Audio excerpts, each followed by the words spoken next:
My name is Eve Horn, and I am founder of Peak Music UK and the We Are the Unheard campaign, a campaign for the equality of women in the music industry. In this video, you'll see the amazing mastering engineer Mandy Parnell interviewing the equally amazing Bishi, and then we're joined by the equally amazing Payne again. And we later on have an open, honest conversation, and we touch a little bit on mental health.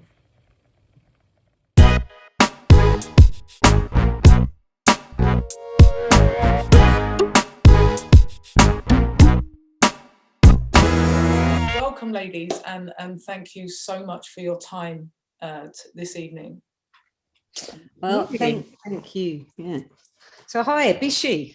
Mandy. You have been the most incredible force to watch. Your career build over the years since we met. It's just been incredible. You have worked relentlessly. That's all I can say, relentlessly. Yeah, and look what you've done. You just released a single produced by Tony Visconti. Yeah. How incredible. What a dude. What I can't even imagine what that must have been like for you. He is so amazing, and he's been so encouraging and of me. He's really made me feel that anything is possible, that I can do anything. I first was hired really as a session musician for one of Daphne Guinness's records, and I was flown over to the Guinness estate in the middle of Ireland. Really beautiful, but I was there for kind of 3 or 4 days, and they were really accommodating and like really generous and really took care of me. But yeah, we're still basically just in the middle of nowhere. And you know what sessions are like. You don't know if you're going to gel. Like, you just don't know how things are going to go. And you also don't know that whatever you record, there's no guarantee that it's going to end up on the finished record, or if it makes the cut of the album.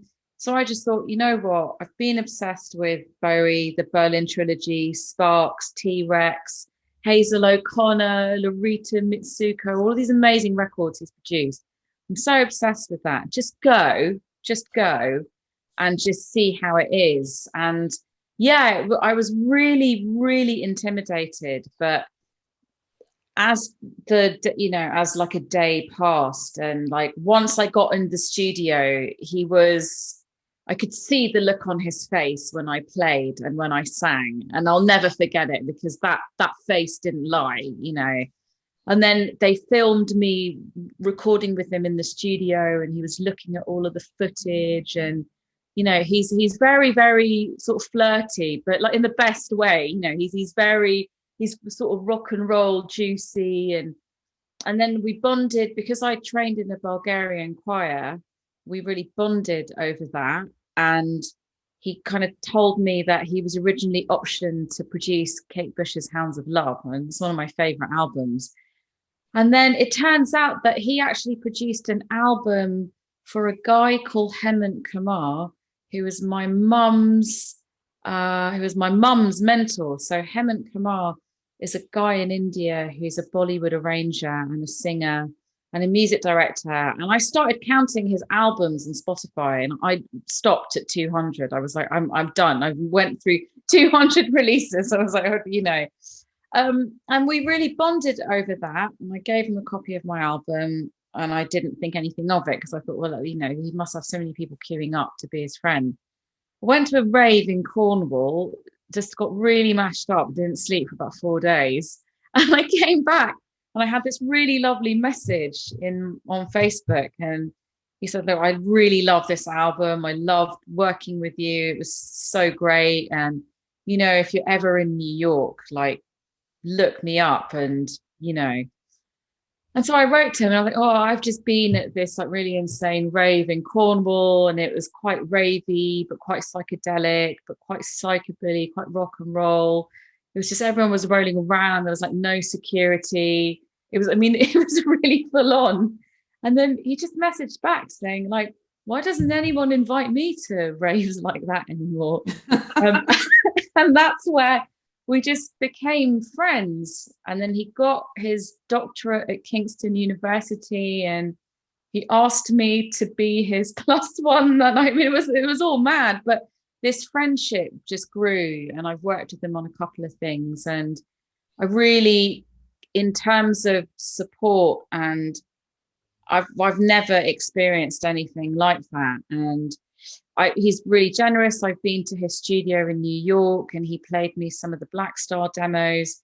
He gave me a masterclass in how they recorded Lodger, which now, as I learn a bit more about producing and mixing, it's just phenomenal, like what they managed together. And Bowie's voice, I heard soloed, isolated tracks of Bowie's vocal, and it's just like, my God, his voice was incredible. All of this stuff was like one take. There was no editing, or like very little editing. And he always says to me, like, oh, you know, we didn't have a lot of equipment, we didn't have a lot of options, this is all made on 16 tracks, and it's just absolutely phenomenal. But he also did a mix of Space Oddity for 50 years of the moon landings, where if you listen to Space Oddity, there's the orchestral bit that fades out at the end, and he brings that up at the beginning, and taught me a little bit about, you know, apparently that there was some internal thing going on at EMI, that there was some noise, they couldn't work out what it was, but it was Tony turning the wheel of an effects unit in 1968, and they just couldn't get rid of this noise. And you know, yeah, he's a phenomenal raconteur. The stories are priceless. The truth is stranger than fiction. Like, I've seen things on documentaries, and you know, I know the version that he told me, and I know the version that's gone out there. I mean, it is hilarious. Of course, the truth is juicier and more hilarious. But you know, they were just creative people doing things. They didn't have you know, like, they were being expressive and free. And yeah, I've never experienced someone who has been a collaborator and a mentor like that. So yeah, there was a long answer. Yeah, beautiful though, beautiful. I'm so happy for you, because what an incredible producer, and what an incredible person to give you some guidance. Really beautiful. So tell us how you started. How did you start? Where did it come from? Where did you start? Yeah, so I'm lucky in that I have a mother who's a really respected singer, contemporary classical singer in India, and she had quite a career there, and was also kind of modeling. She was optioned for the whole Miss India route. I had a love marriage with my dad, and they moved over to this country. They were the £3 in their pocket generation. And yeah, so it's kind of misleading. I know that when people do interviews, like, you only have so much time to be able to express what's gone on, but people will say, oh, her mother was a really well-known sort of famous singer in India, and in essence that's true, but they had to move here with nothing. Like, the British government didn't allow people from India to bring more than £3, like that was the limit. So they really just came here with nothing, and rented a really small flat, really, like, right next to Bieber. So all my older cousins all had shopping trips like walking around Bieber with my mum and dad when they were younger. It's like, I didn't fucking get any of that, you know. So yeah, and so yeah, you know, the musicians from India, they would do like community functions, and kind of like really like church hall vibes, do you know what I mean? You know, they do their gigs in these small halls, and really phenomenal musicians, but a lot of them would very often stay in our house, and so I was accustomed to them rehearsing, and just like exceptional musicianship, which now, as I mentor kind of younger people, I realize that's just such a massive thing, and that put me on a massive footing. I was fortunate that I got given piano lessons, and that was, you know, massive. Like, you know, I took it so seriously. When my teacher came to the classroom to pick me up to say, you know, I'm your piano teacher, I was 6 and I started fucking crying. I was so like, it meant so much to me. So I'm just really lucky that I had that as a base influence. And then when I was 13 or 14, I started playing the bass, and through my boyfriend at the time, we met a radical queer performance art band called Minty that was founded by the performance artist Lee Bowery. He had passed away, but the band had carried on. And yeah, I ended up sort of playing in bands and just doing like mad, like sort of like queer performance art, just really underage. And I had this double identity where I was worked very hard at school, but then I had this life outside that, like, I used to like, there used to be the really amazing 50s diner in Soho where I would go out of the house looking quite prim, and then all the queens who were serving in that 50s diner knew that I was there to sort of do my hair and makeup, and would just like encourage me, and like, you know, I just get away with shit. but yeah, and then so I got, and through the influence of Minty, I got my first session work when I was 15. I started hostessing kind of LGBTQ plus club spaces when I was 16. Started DJing classical music when I was 17, and ended up touring with Pulp and Golf Rap, and just really came up through the Soho, in between the Soho and the East End club scene, and sort of like really lucked out, and got my first album together when I was 23. And you mastered the first single, Mandy. That was so meaningful. I was petrified. And he was so lovely to me that actually when I got the message on my phone about this interview, I sort of like welled up a bit. I was like, oh my God, Mandy was so nice to me. Like, I didn't know what mastering was or anything. And I remember you were like, come and sit on the seat next to me here. I'm going to tell you what this is. I'm going to show you what's going on. Because I'd obviously like read about you online and been like, oh my God, Major, she's about this Brian Eno and the Aphex Twin in Bjork, with like all of my favorite people. And yeah, and you said, come and sit here. I'm going to show you. And you know, it was really beautiful. And it takes like one person to be nice to you. And you know, not that like, I worked for a long time. I was in a creative partnership with one of the members of Minty, who was just an older, very camp, bombastic man. And it was a bit of a Dolly Parton, what was the name of her ex-mentor? But it was Dolly Parton and her Porter Wagner.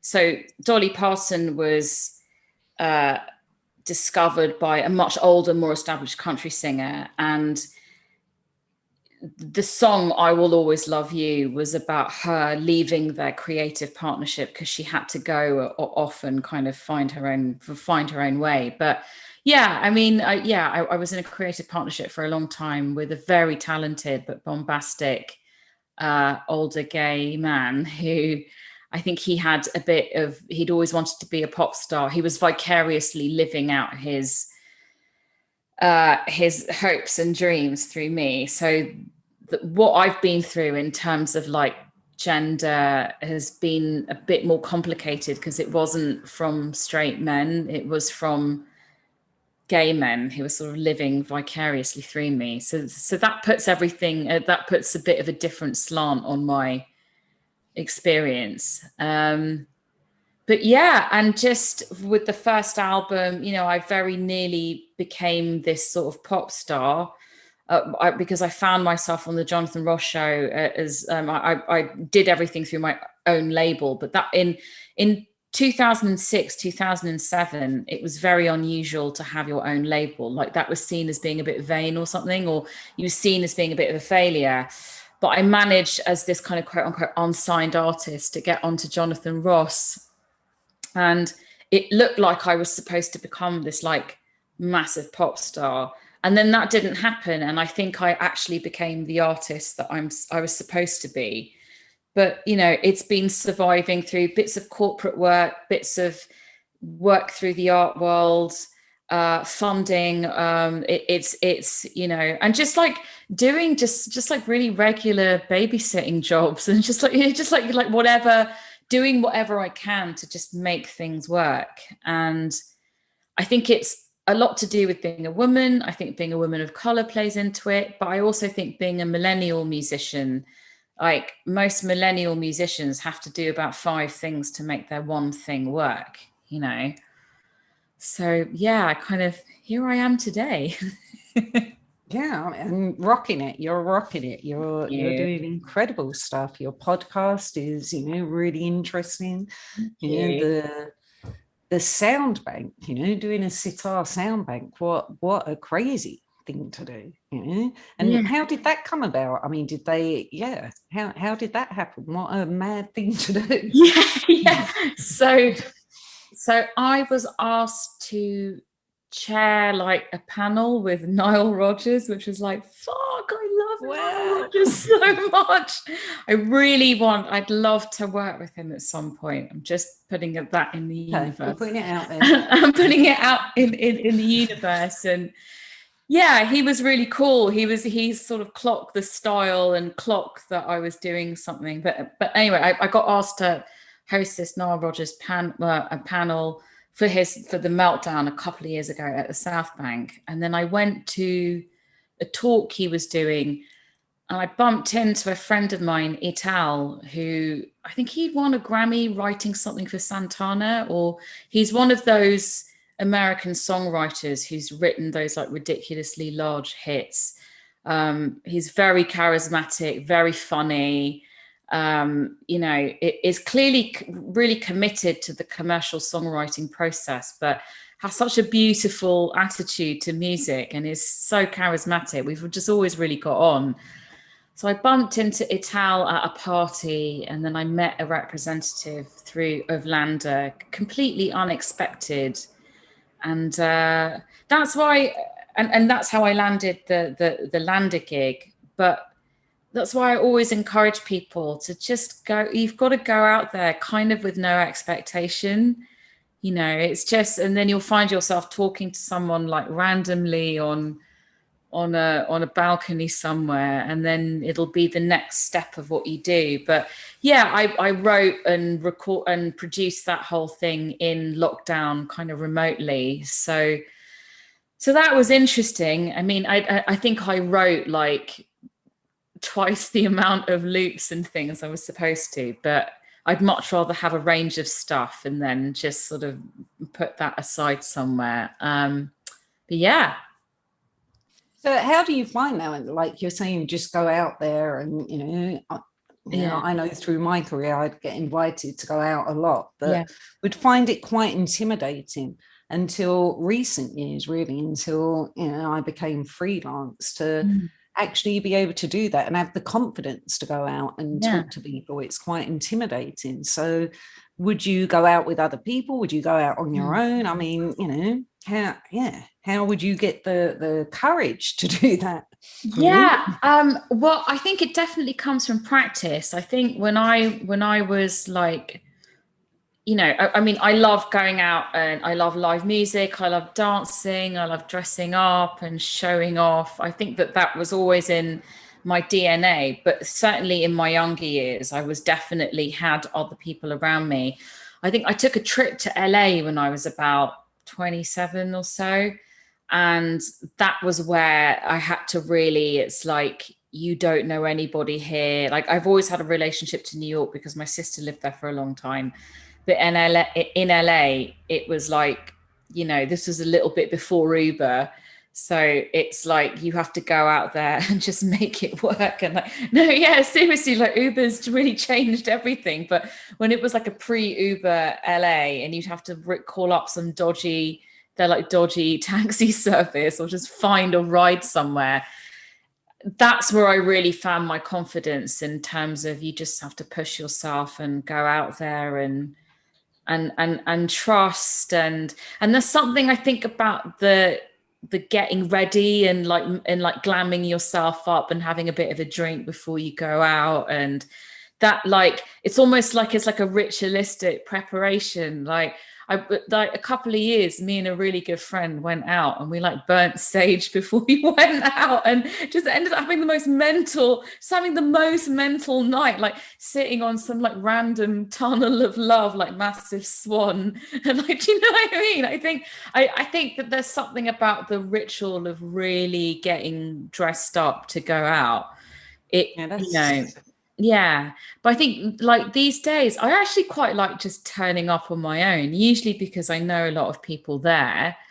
But it's like, if you, especially if you're a woman, or you're, if you go out on your own, people are really nice to you. I feel like there's a genuine concern that, people kind of hope that you're okay, or they show you a lot of goodwill if you're on your own, I found. Yeah. And, I mean, today is, about women and diversity. Yeah. And, it's really apparent for me through my career I can honestly say that I've only actually worked with a handful of Asian women that are making music. I mean, it's something we do really lack inside our community. I mean, we do have a lot more. I remember doing a project with Olaf from The Knife, where he had found all these electronic musicians that actually had to sneak out of their homes to go make music. And then we're in fear of being beaten, or even to the point of being killed for actually following their passion. And do you think I mean, you came from a culture where your mum encouraged music, so you were quite lucky, but generally in your culture, it's not something that's overly encouraged, is it really? No, I think up until very recently, and this is the impact of social media has affected young Indian people. There's a really vibrant scene. I'm about to sit on a panel with 4 other female Bollywood composers on Friday, which I'm really looking forward to, because I've never really met people like that, like in India. But yeah, it is. I mean, it's quite difficult to describe, because although I came from a musical background, it was really shocking when I said I wanted to go to art college. It was really shocking when I left home under some quite tricky circumstances. It's all good. I'm very close to my family now, but it wasn't so much that I was rebellious, but I was very headstrong, and that was really hard on. It was very, very hard on my mum and dad. But life puts us all on a roller coaster, and what's really nice is through this roller coaster, we've become closer as a family, which I feel really fortunate about, because that doesn't always happen. And I really like them as people. I think they're really amazing people. Like, my dad's in his 70s and he still runs like 3 businesses. He's just like on his phone all day. Like, it's so Indian. You know what I mean? It's so Indian. But yeah, I mean, I feel like the progress that's happening in India doesn't necessarily echo the progress that's happening in the UK. Whereas I think there's actually a lot more progress happening in India. Whereas the people who emigrated over here, it's still very coded and very strange. And it's also very hard, because the industry here, it's like they don't really know how to market Asian women. There's quite a few Asian women who don't make music in that traditional Bollywood or Bollywood hip hop, that they don't make that like me. And I very much just represented myself throughout my career, which is amazing on the one hand, but it's bloody exhausting, and I have to spend a lot of time trying to justify who I am. Like, I just had an interview on Radio 4, and the interviewer was really lovely, but we have to really circle around this question of like, well, I don't know how to sum you up, and I don't know, and I was like, look, I'm a music polymath, and that actually isn't that weird. There are quite a few polymaths, you know, the Laurie Anderson, Bjork, Imogen Heap, FKA Twigs, Beyonce. There's just to name a few. There are quite a lot of these absolutely brilliant female polymaths who are really doing things. It's just, yeah, the levels of having to justify the space that I occupy, that's really, really difficult, because there actually is an issue that needs discussing, but it can be really draining to discuss, you know. No, it's true. It's true. Yeah. It's something that has become more aware for me, you know. Yeah, in the past, I suppose, 20 years of my career thinking about that, you know. Not just the woman side of it, but the, you know, women of any, you know, different, that aren't white, you know, middle class, basically, coming into the industry. And you know, you put out on Facebook about, you know, Polystyrene, this incredible punk artist, you know, and the life she had, and what an inspiration, you know. But that whole punk era was my era as a teenager, and these women, you know, just gave me strength, you know, because they were going out there and just doing their thing and didn't care. And that really helped me get a persona in the studio, you know. And I would often say that it was like I'd put a mask on to walk into the studio with some sessions, just to be able to maneuver, you know, in with these guys that I was intimidated with, that, you know, would be probably rude to me, you know, sexist, you know, speak down to me, you know. But I put this punk rock persona on, that I was untouchable, you know, through that. So do you feel that you do that sometimes to maneuver yourself, you know? Probably not so much now, you know, that you're becoming more established. Yeah, I think because I was just like, because I was mostly around the gays, it was this kind of like, totally. It was this like diva, like, you know, like I just have a really different perspective of it. I mean, when I was younger, you know, there are certain people, and you just have a loud vibe, you just have a loud frequency, you're loud, and that's who you are. And so the boys at school, you know, it was like all kinds of like, just like homophobic slurs, and like, you know, they just call me whatever, because I know they were impressed, because it's come back to me that they were actually secretly very impressed. So there was that. I found that just older men on the street, it was really over sexualized. And then I had a bunch of older queens who were like, "We think you're fabulous, darling. Listen to these records by Grace Jones and David Bowie." So, but it was all very intense, all at the same time. And I think it's taken years of self-reflection to understand how much that affected me. Like, you know, and I think the over-sexualization, mostly from other brown men, if you know, if I'm really honest, it's you know, but brown men who can't really tell what my background is. But yeah, I just had, you know, like decades of harassment. It starts when you're about 11 and then peters out when you're about 31. So you're looking at a 20-year period of just feeling really over sexualized and really harassed, and it affects you. It affected me. I think for most of my 30s, I've had like a form of PTSD from all of that harassment. So in the studio, it was more just like kind of like really like camp drama, and it was more just like, it's more like diva camp drama. And just, you know, because we were such a small unit and we had like big ideas but quite limited funds, it was more just like dealing with that, understanding that I was like an executive producer, and dealing with the more just like mental health dramas behind the scenes, you know.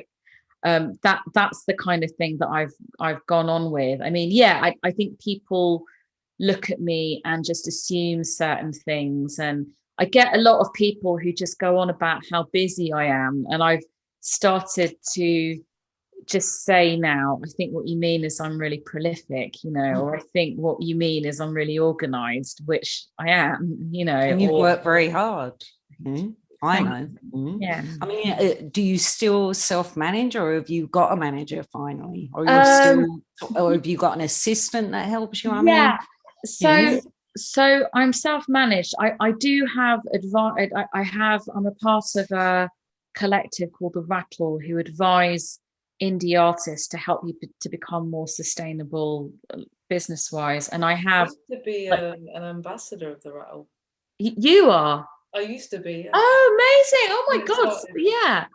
So, and, you know, and I have a couple of part-time assistants. I mean, things are definitely moving in the right direction. But I think when it comes to management, it's the right kind of management, because I've built something and I've built something with which, and I've built something, and it needs to be someone who knows how to work with me. You know, I'm not sure, like an old-fashioned music manager organization. It's like they very much got their plans and their ideas about how they see artists and where they take artists. And but I've noticed that the more you align with your principles, the more you just find people who are on your level. And so I'm definitely, I would like to work with someone to really help maximize on stuff, but also, so I just don't have quite so much of the admin, you know, it is, you know, sorry, burp. It's really hard, you know, it's that would be like the curry I had a few hours ago. No, it's really, really, really exhausting and hard. But I do feel now I have more of an idea over what kind of support I'm looking for. And you know, like there again, I think with managers, with most of the thing that I have had most in my life is you're doing too many things. It's like everything has just been like, you're too much. There's too much going on here. You're doing too many things. You're doing too many careers. And when you try and explain to people that I actually have to operate like this for practical reasons, you know, it's really painful. It's really painful. And I think it is indicative of the millennial situation, where a lot of people end up being multi-hyphenates, in part because technology has allowed us to really spread our wings. But on the other half, it's because that like the careers have really become like diluted, because like the income streams aren't quite paying what they used to. You know, we know with streaming, you know, like we know with all of these different situations that you need to have about 4 or 5 income streams to make it work. And it's really hard. You know, it's a tough world, and that's part of other campaigns that we're all involved with, you know, trying to get some change there across the globe for artists, because they keep telling us how much money is in the industry. Well, where is it? Yeah. Where is it? All our careers have become diluted, and none of us are earning the money. I'm sure not earning the money that I used to earn 20 years ago, because we've got this free mentality inside the business. Which is terrible, but that's another discussion. So if you're saying that you're starting to mentor young people coming up, so you sort of mentoring a specific, are you targeting your mentorship at a specific region, or a specific area?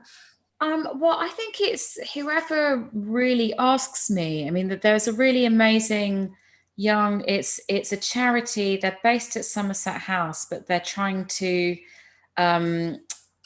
work specifically with like underprivileged, sort of artsy youth, to get them placed, to get them onto paid placements. They're called Sour Lemons. They were adorable. They were just absolutely, I mean, it sounds a bit trite and a bit patronizing, but they were just like adorable. And then I did something with a really amazing charity up in Manchester called Brighter Sound. And it was a residency for 30 women and non-binary young musicians and producers. They're brilliant. I'm still friends. I'm like friends with some of them through Instagram. there again, that you know, they're just such a lovely bunch of like young music creators. But it really opened up my eyes, because in London you can tend to see things from a very London perspective, and you know, in Manchester, it just, you think of someone who goes to university for a sound engineering degree or kind of like whatever music related degree, and then they leave with like 50 grand's worth of debt, and then only a few jobs come up that like 200 of them are all trying to go for, and it's like the like slim pickings for young producers and young musicians up there. I mean, it really opened my eyes up to how lucky we are in many ways in London, or just the reality of things. And then a few weeks ago I did a mentoring session for it's a trans cabaret organization in Australia, and that was really good fun as well. There again, just really bright, really intelligent, really funny, and just trying to, I think, yeah, trying to help them have some confidence and have some conviction in who they are, and trying to help them represent themselves. You know, it's really about looking at people and just bringing out what's already there. But sometimes you need that from somebody else, you know.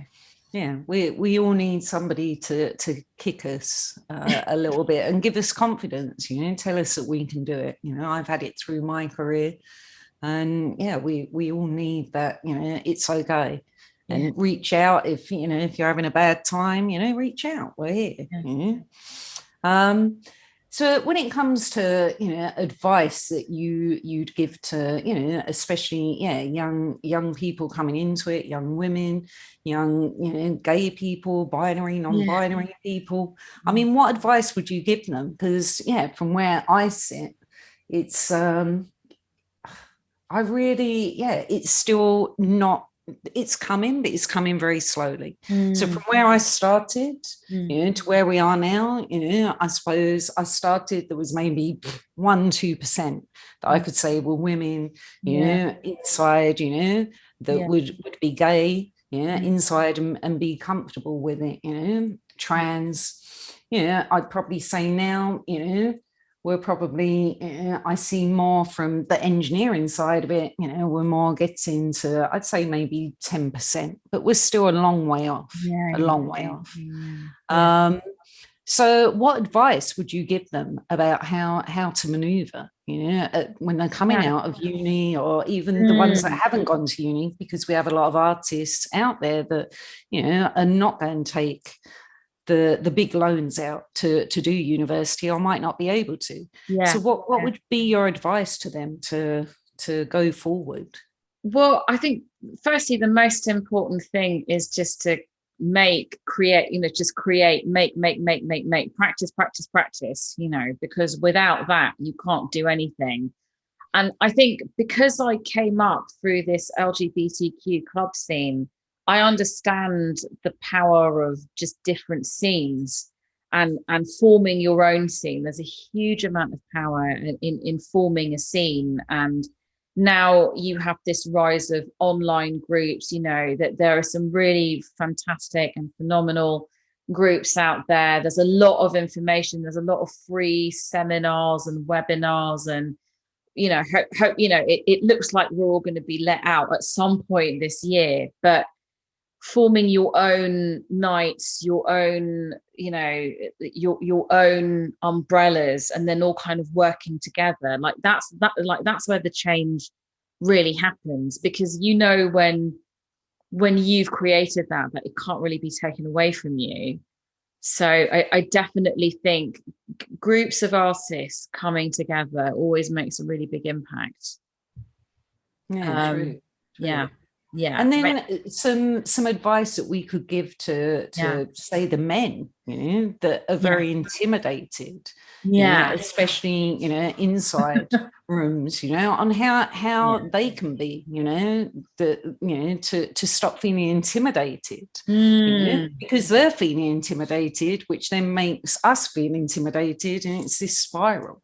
Yeah. Oh my God, the infamous I word that has followed me around from like, like I look at pictures of myself when I was 15, like a slip of a thing, and you're like, people told me I was intimidating. It's like, how? I was a child then. Do you know what I mean? I was like a baby woman child. Yeah, the intimidation thing. It just,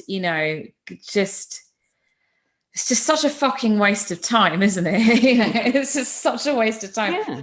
I think that for men, they have to really start looking at who's in the decision-making spot, and to look at, on their senior teams, on their management teams, the people who are gatekeepers, looking around and thinking, is there a representative board here?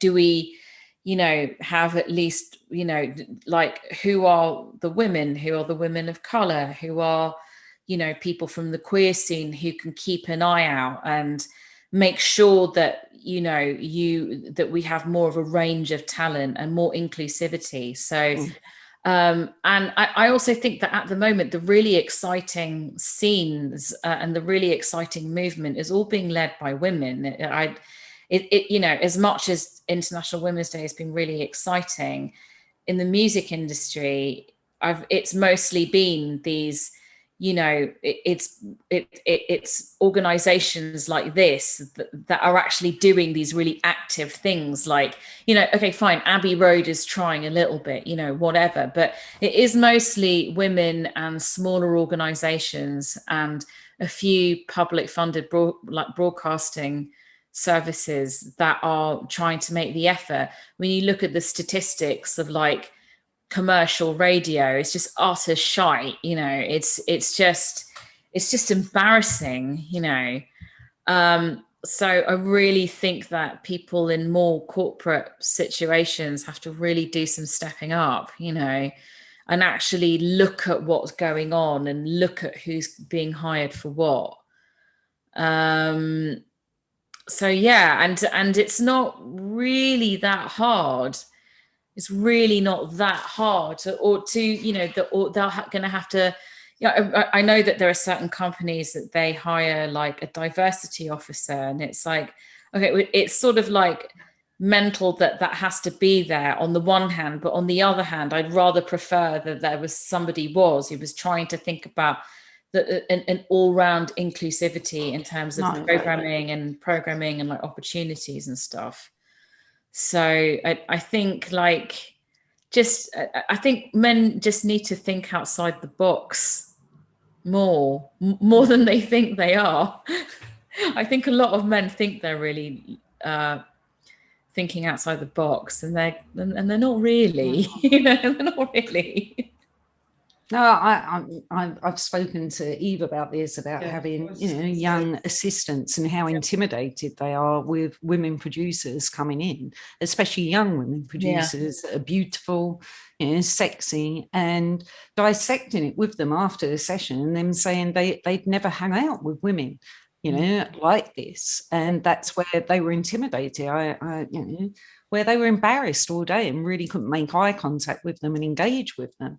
And it was this thing of understanding, in a sense, that we're like the cool kids, and they were, more like, the geek boys, and had never really been around, these, sort of characters in their life. And just, how sad that was. But that's where the intimidation was coming from both ways, because they felt uncomfortable, which then made the girls feel uncomfortable, and it was this perpetuating, circle of weirdness. Oh yeah,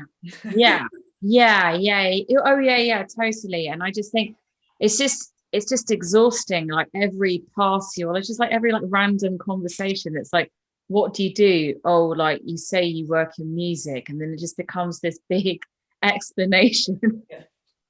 and this big like dissection, and you know, it's just, I think there are so many assumptions made out of what the music industry even is. And, you know, like from my perspective, a lot of the people I know are extremely talented, very high achieving, but have really set out to make their own vision of something. And so they're not a part of that whole kind of X Factor commercial world that, you know, that like these are the kinds of artists who are phenomenally well known in their own right, but would never make it to the Brit Awards or anything like that. And you have to be conflated with everyone thinking that that's the most important thing. And you're like, yeah, it's fun. I mean, some of those parties are hilarious, but you know, it's like that isn't the be all and end all of this industry.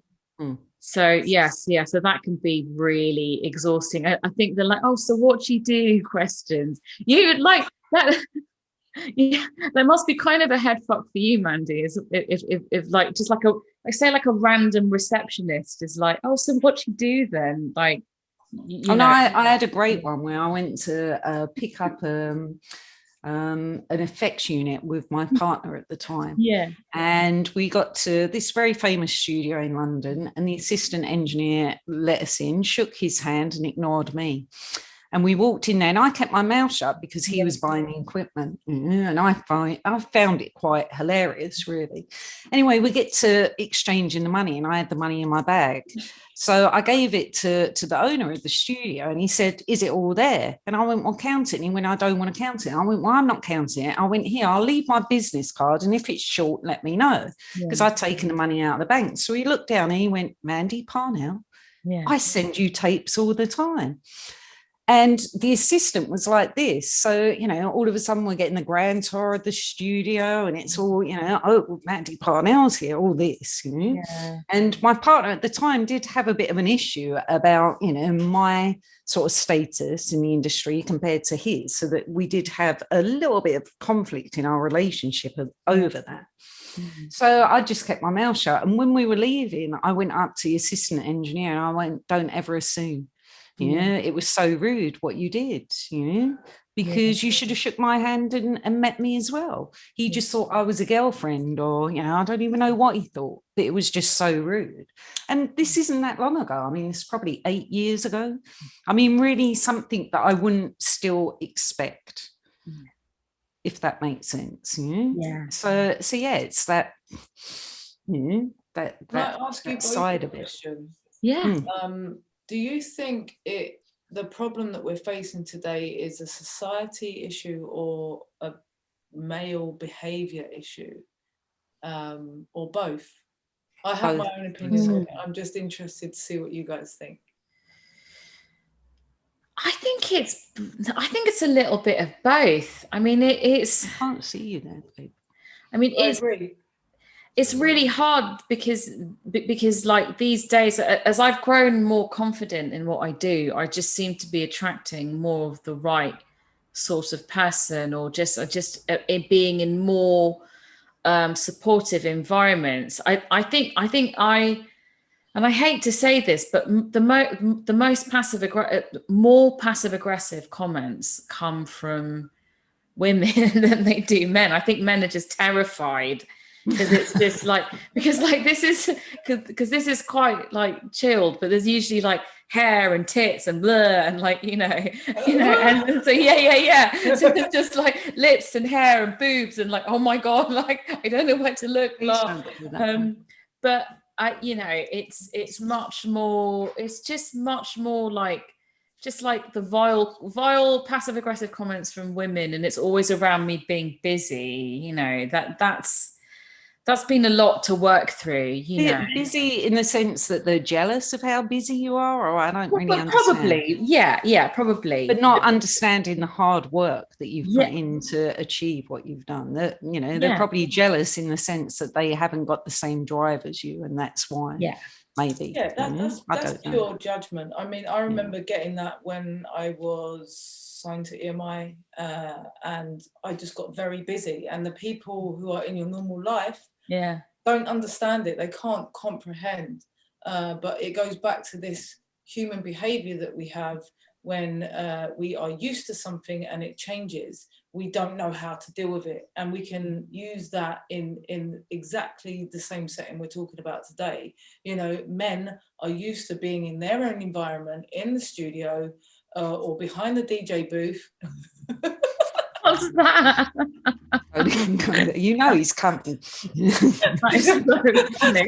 It's Mavis. Mavis is coming. It looks like cousin Nick from the Addams Family. Yeah.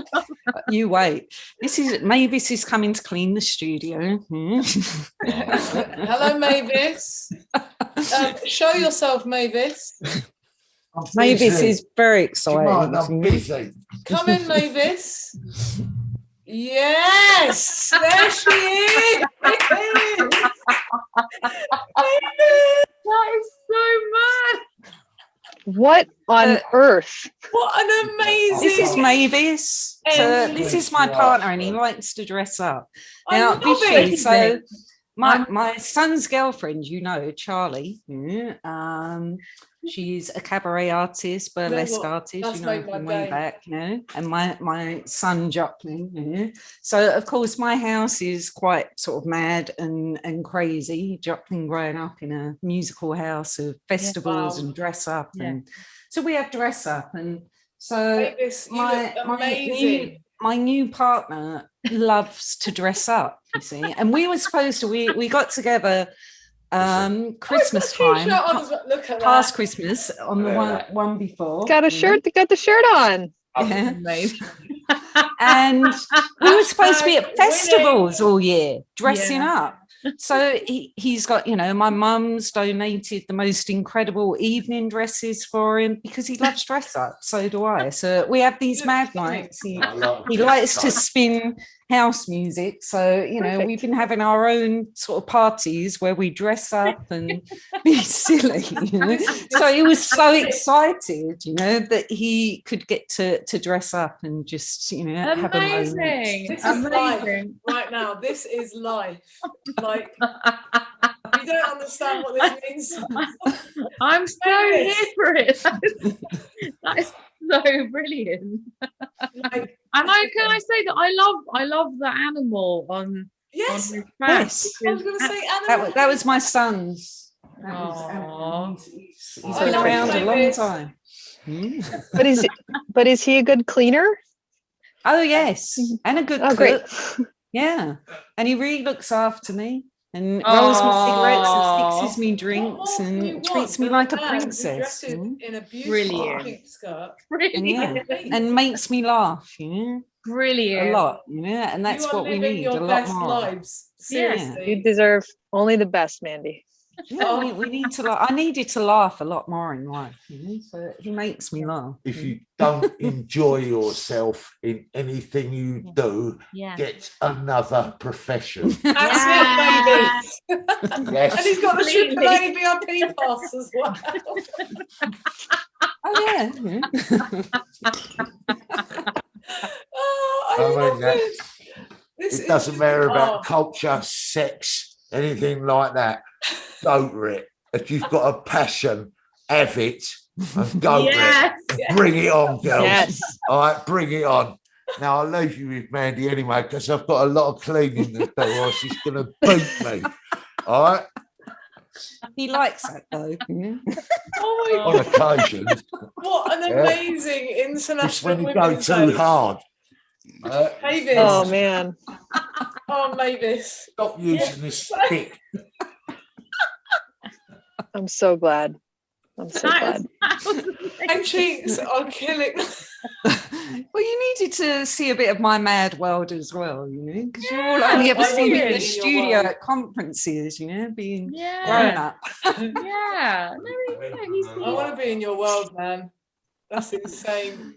He's right. If you don't love the medium that you're working in, if you don't have happiness or gain pleasure just from the thing that you're doing, you'll just be a miserable bastard. You know, then like, what are you doing? Like, what do you do if you don't just enjoy making music? Or, you know, I find the entire process of writing, recording, you know, mixing, mastering, slowly learning about all of this stuff. Although I might not have all of the technicalities, I certainly am really well affiliated with the process. And you just learn things all the time. It's never not fascinating just seeing someone perform live, like thinking about all the elements, like all the different performers and bands and DJs and the way they put everything together and their live sets and their albums, and thinking about what they're going through. It's like it's never not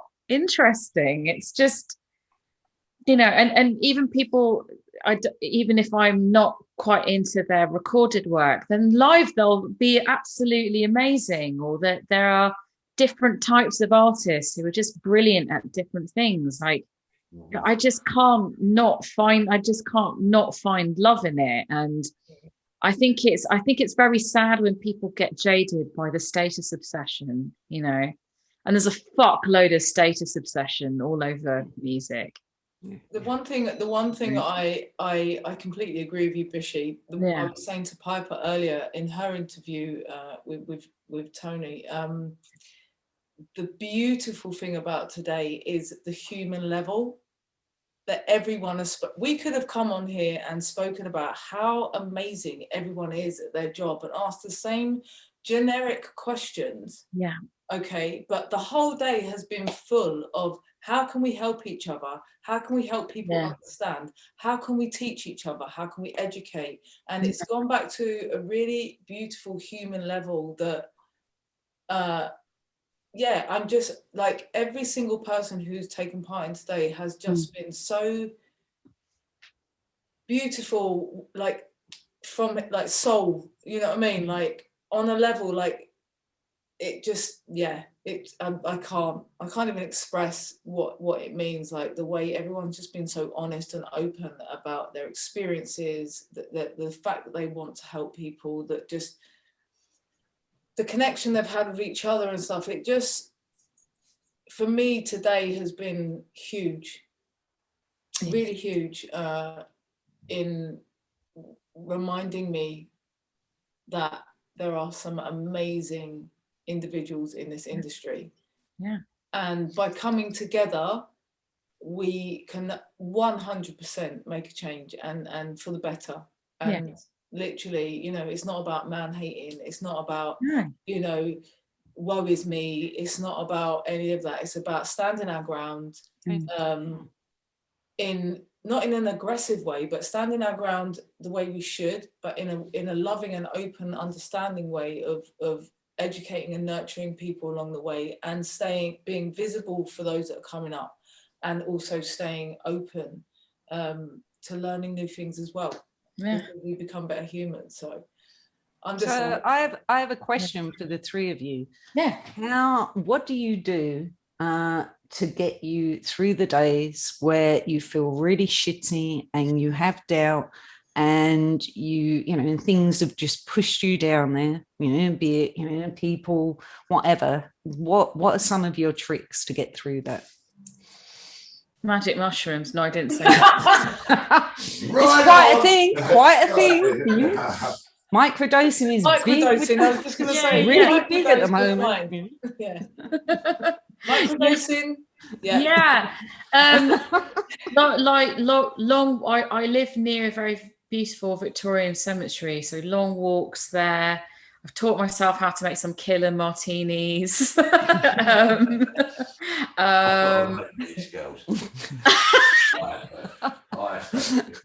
What's Mavis saying?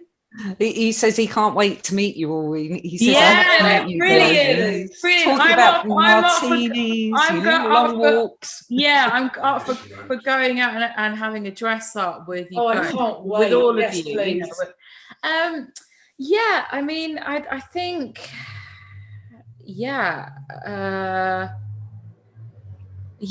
I mean, like, let's just be honest. Things, you know, things around psilocybin and looking at the relationship between plant medicine and mental health, which there is a lot of scientific work going on around that. Like, that has really, really helped me. and reading up like Oliver Sacks' psychedelics, reading like Jung and his autobiography. Like I think by and large the holistic side, really understanding that, which I suppose it is quite a spiritual side, but that has really helped me. There's another person that you need to have a look at. His name is Alexander Shulkin. Oh, amazing. Okay, Alexander Shulkin. Yeah. Alexander Shulkin. He was devised by Pfizer, in 1908. The same Pfizer company that has developed the vaccine for the thing there. But look up a man called Alexander Shulkin. I will do. I think it might answer some of your questions. Yeah. Nice. Yeah. Look, Mavis is chipping. I love this. Yes, Mavis. Yes. As well. Yeah. He's not just a cleaner. Oh no, way more than that. He is good. He does like it. But yeah, I think, it's all of the normal, like the going for, like there's nothing like a long walk to clear things out. I started running. That's really helped. That really clears stuff out. Keeping really physical. And I think developing ways to put the phone down and walk away from that, because everything is so screen based and digital now. Like I love like watching like 100 fucking cat videos and people being mental everywhere and like nonsense memes. I fucking love it. I think it's hilarious, but it's very, very intense on everybody. We've all got like hundreds of emails and messages to get back to. It's mad. It's really mad. But yeah, I think embracing a more holistic and more nature, that helps everything. Yeah. I have 2 allotments. So oh wow, yes. That's so cool. I basically, my big one I grew up with my granddad. Wow. So I was up there from when I was like 4, and then when he passed, we took it over. So I've grown up with it. And then I started another community one for people who live in my block and can't really get out. Wow. So we started that for them who, we've got a little community one. But yeah. That's so beautiful. I make pallet furniture as well. So I go down in my garage and make tables and beds. And that is so cool. You make furniture as well? Yeah. I've got like, I don't know if you can, you so probably can't cool. see it, but I've got like my coffee table here. I made my own bed and my bath. Oh my God, that is amazing. It's just, but yeah, I'm very much into nature and trees and the universe. And when I'm feeling crap, and last week I had a really, really bad week. I can't take it when someone judges me the wrong way and thinks I'm doing something that is just not in my personality. So it really affects me. And when I'm going through those situations, I just think about how grateful I am and everything that I have, and remind myself that I'm trying my best and my best is enough. I've got a beautiful 2-year-old daughter who is everything I live for.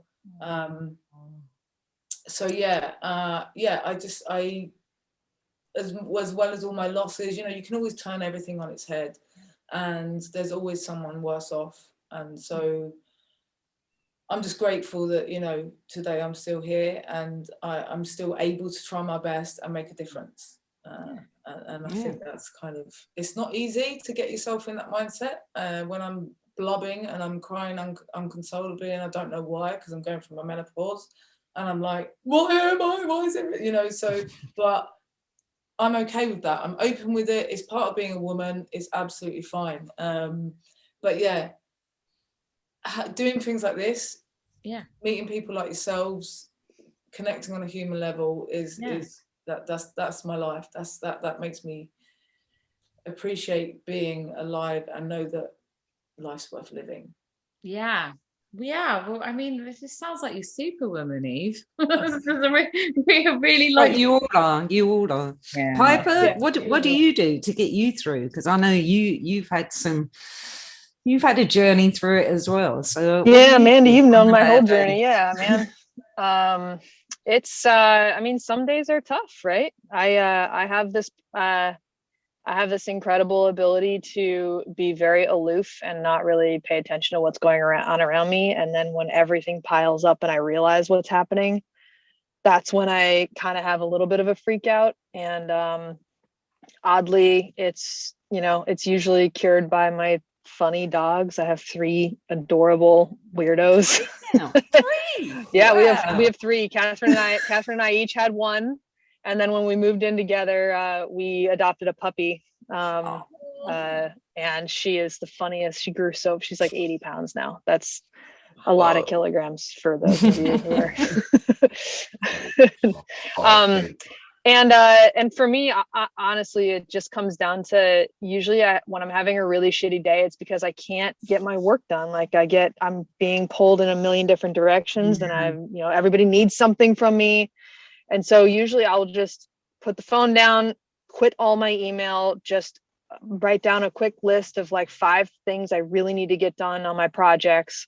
And then I'll just go into the studio and lock the door and not come out until I feel like I've been productive. And then I feel way better. Yeah. So I don't know if that makes me a workaholic or if it just means that I love what I do and that's the thing that drives me. I'm choosing to believe that it's the latter. But I also do a lot of woodworking, and I love hiking, and I think that if I wasn't making records, I'd probably be a construction worker of some sort and making physical things. So, but this year has been really tough. This has been a really hard year in so many different ways. And a lot of the things, it's kind of weird that you asked that question, because a lot of the things that I would normally do, like what you said, like go out and hike and enjoy nature and be outside and do something physical and all that, I couldn't this year. I injured my feet in the Grand Canyon a couple years ago. And this year I've had now 2 major surgeries to rebuild each foot. And just today, I'm allowed to walk in a shoe as of today. So I feel like I'm on my path to hiking again, maybe in a couple months, but it's definitely been a year of slowing down and understanding what's really, really important. And that is to pick up the phone and call your friends when you're having a shitty day, and just put your head down and work and do the thing that makes you happy. And it's okay. Like, I think everybody is struggling through so much shit all the time. And this year has been so rough. Yeah. So just doing what you can for anybody out there watching this, just doing what you can to be good to yourself, I think is the most important thing right now. Yeah, good. Yeah, I like it. Yeah. Definitely. So Mavis, no, I think you should say it, Mavis. I was just going to say, Mavis wants to say. Sorry, I'm on the camera now. Hello, listen, Mavis. Hi, Mavis. Hello. How are you, girls? All right. I think we have met. Listen, this is. I haven't got my makeup on. He was on his way to halfway through. But listen, if you've got 3 dogs, I promise you, I'm 50 years old. I went to school with Mandy a long time ago. The only thing that has kept me sane is dogs. And when shit goes bad, dogs love. Full stop. They love you no matter what. Dogs are amazing. And like, whatever is going on in your world, as soon as you see a dog, if you're a dog lover, nothing else matters. Yeah. That's it. Nothing else matters. And apart from that is, I don't know if I'm allowed to swear, but apart from that is fuck everything. You know what I mean? Dogs are fuck. Yeah. Does that make sense? Yeah. And I've rescued them all my life. Yeah, we're looking for a rescue at the moment. One now. Yeah, do you know honestly, how hard I'm it an is to absolute dog rescue lover. a dog in England now? It's harder than like borrow a dog. Breed them. You can borrow. You can borrow one of mine if you want. Come visit, guys. Come hang out with our dogs. For people that can't have a dog, they have this whole thing, in all these neighborhoods, where you can borrow a dog, which is just so cool. Yeah.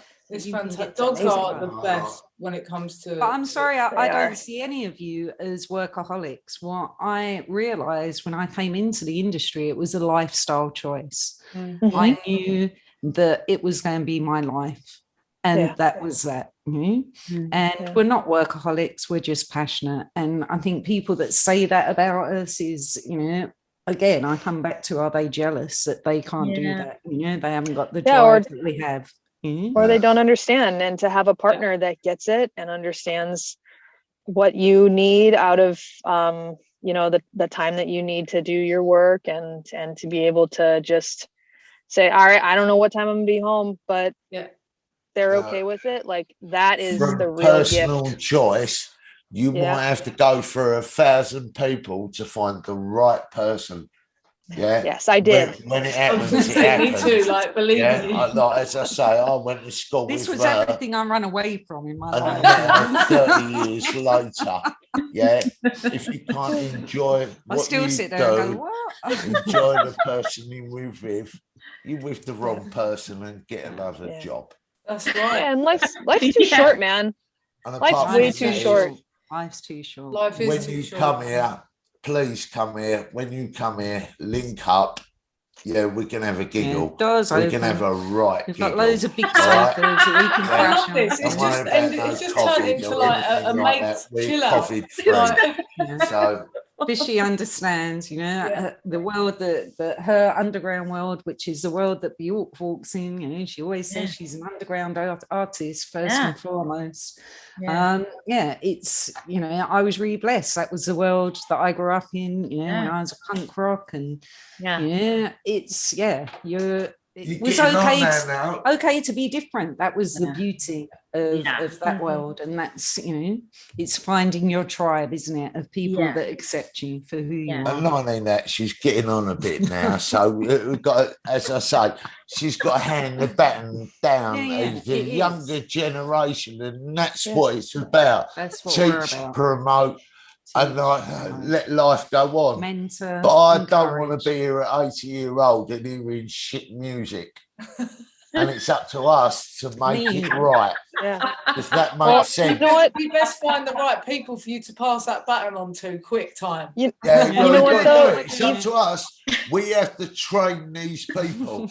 We have to. It's down to us. Otherwise, it's going to be fucking boring along the way. Yeah. Really You know what? Eve is creating a new community right now, right today.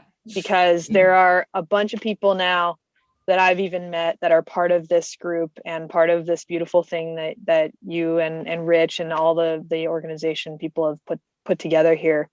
And that I think that's really, really important, because you're right. Bishi, you said earlier, you have to create a scene, and right now I think you're filling a hole that is badly needed.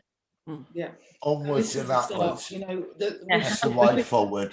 Right, I've got to go to bed now because she's going to beat me. All right, and I'll see you soon. Maybe see you later, and I'm going to wrap up now. Come to England, come to see us. I can't wait to hang out with you, Mavis. Bye, Mavis. That'll be a right old hoot. Love ya. Love ya. Good night. I've got to go to bed.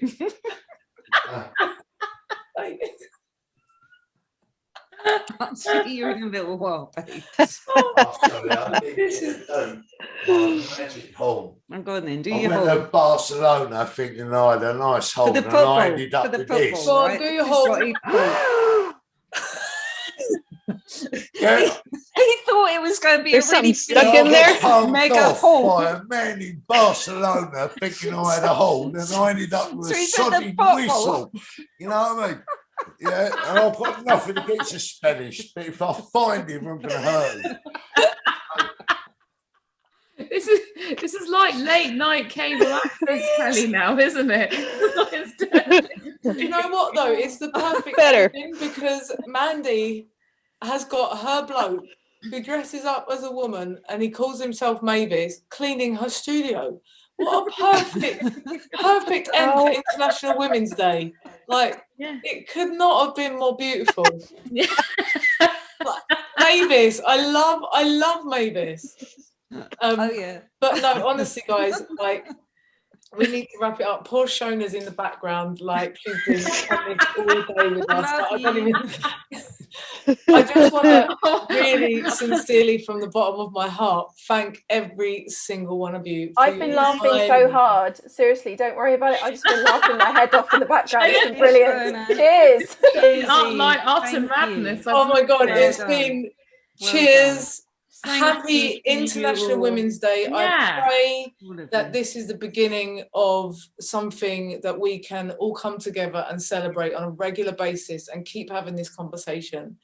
I want to thank all of you, everyone who's taken part today. It's okay. Thank you to PMFC, who have been streaming to their community all day and helped with the day. Thank you so much to Shona, who has spent all day behind the scenes running this. Thank you to ABLETON, who have put it on, and thank you again to each and every one of you who have shared your stories, been vulnerable, been visible, and have given your time so gracefully. So I'd love to thank you all, and I hope to see you again soon. Have a fantastic evening, and happy International Women's Day. Thank you so much, Eve. You're welcome. Mandy, always. Thank you, guys.